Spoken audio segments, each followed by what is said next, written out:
Where was God when COVID-19 came? Or better, we should ask, where is God when His people suffer and die from natural disasters, such as earthquakes, devastating hurricanes, tsunamis, many illnesses, and deadly viruses? Does He not care about us? How can we love and worship a God who lets us suffer like this? How can He expect us to love Him back? I am a Christian, and the answer I give you may surprise you, because the answer I give you is not in harmony with what majority of Christian pastors and Catholic priests would tell you.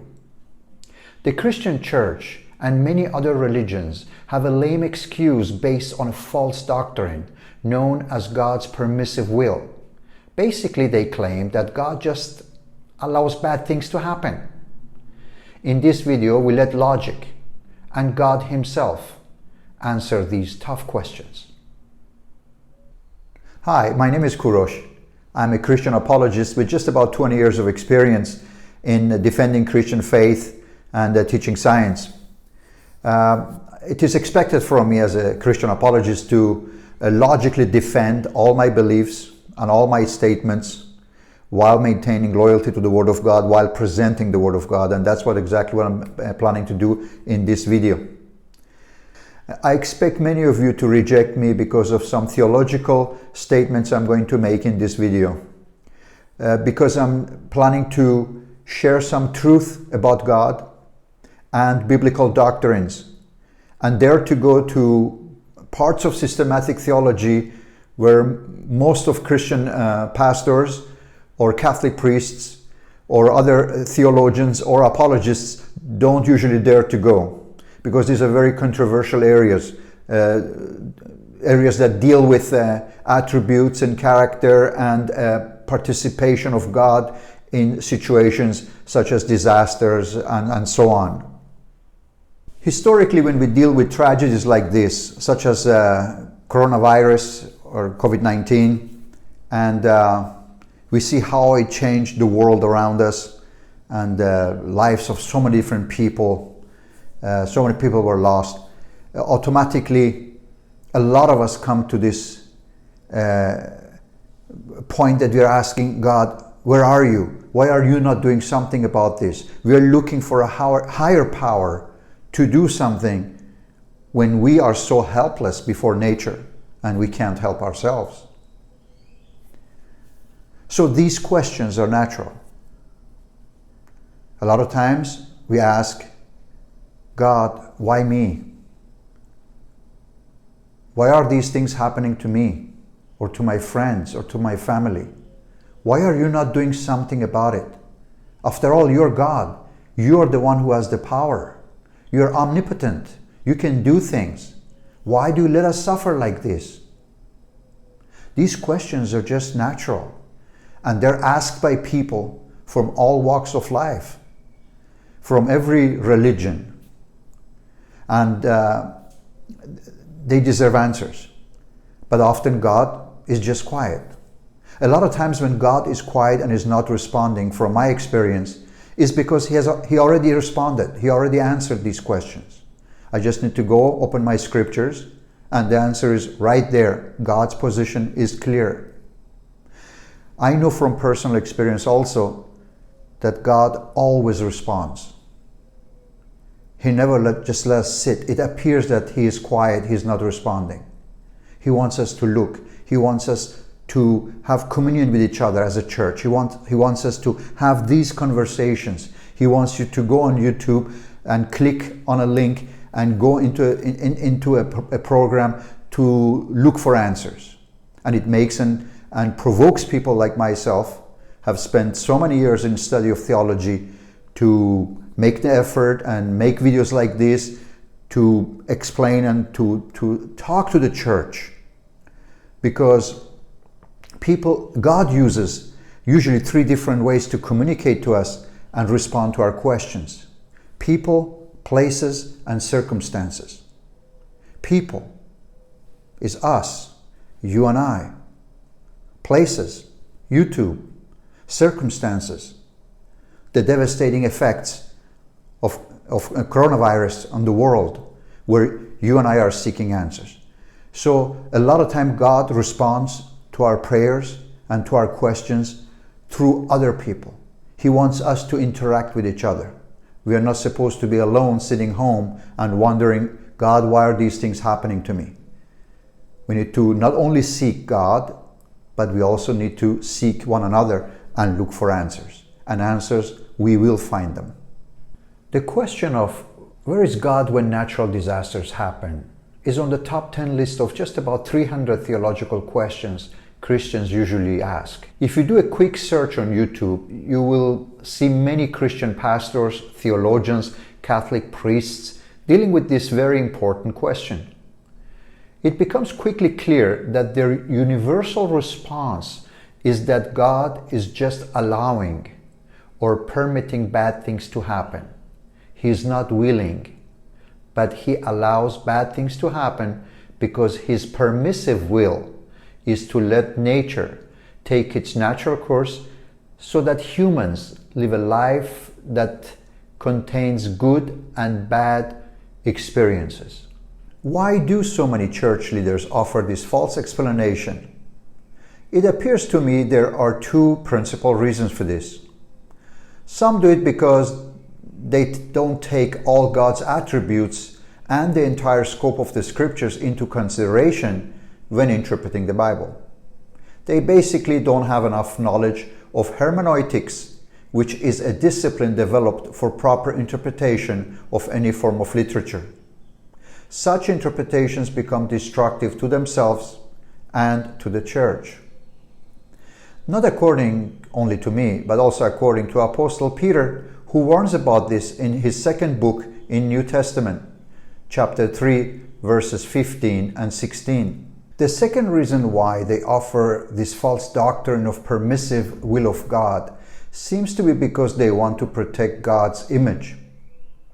But God of the Bible is an awesome God who doesn't need any human pastor or priest to help him, to defend him, especially not with a false doctrine.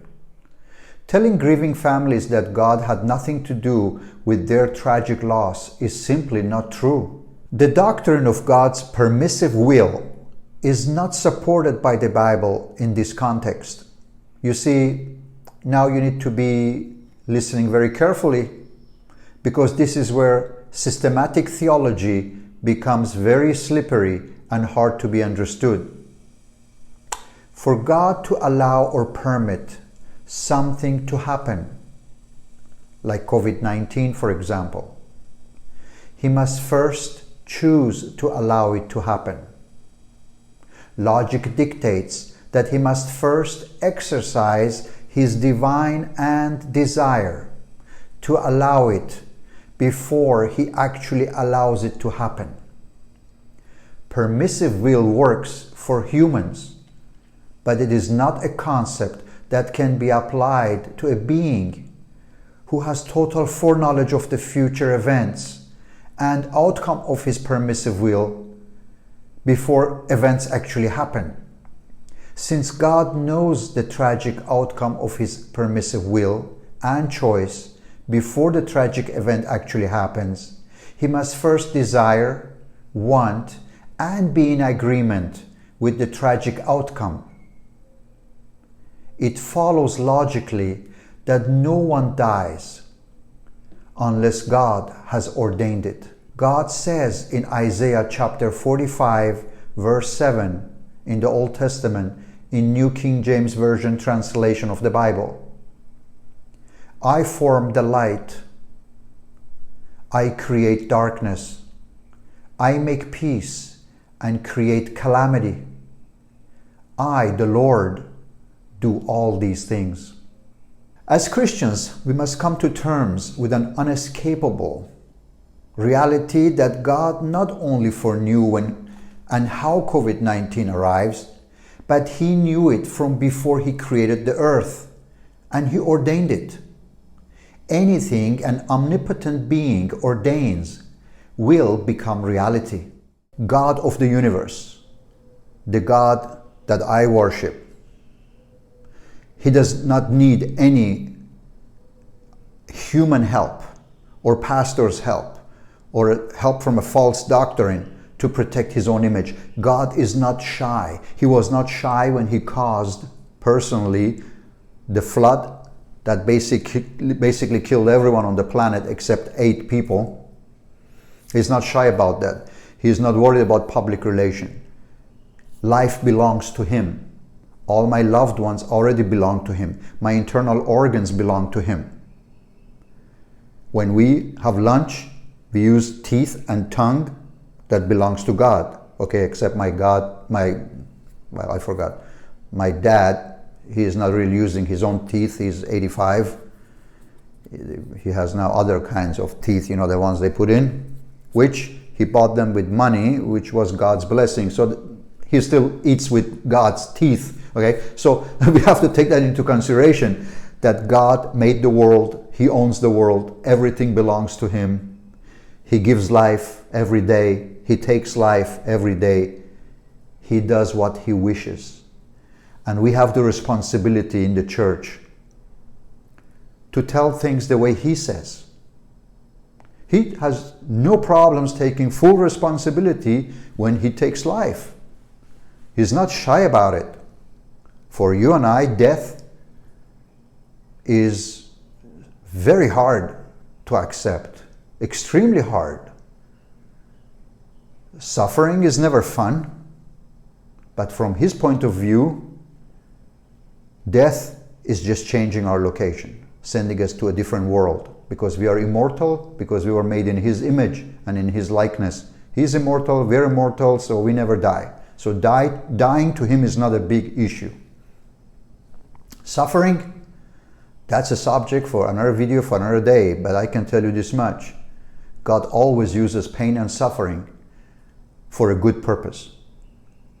He is working on our character, how we respond to disasters, how we respond to God's decision when he sends calamity in our way, helps us grow. You see, the creation of our bodies maybe was completed, but the creation of our character is an ongoing process. Through pain and suffering, we learn many things. For example, since COVID-19, I personally have come to value health more than before. Think about that. Without pain and suffering, good times have no value. Without death, what's the meaning of life? If we never know cold, does warm mean anything? If we don't know or touch or have the experience with somebody lying to us, hurting us with lies, would we value honesty? If somebody was not loyal to us, would we value loyalty? So God created a world of contrast. Yes, he sends pain and suffering our way. We did not come to this planet. We did not come to this world and to this physical dimension just to have a rosy good time and make sure God keeps serving us and taking care of stuff for us and saving people's life, healing my family, give me, show me, bless me, and things like that. No, this is not about us. This is his world. We are part of his plan. We are extremely important to him. That's why he created us. But what is very important to him, like for any parents, is our education. We are on this planet not only to have a good time, but also not only to suffer.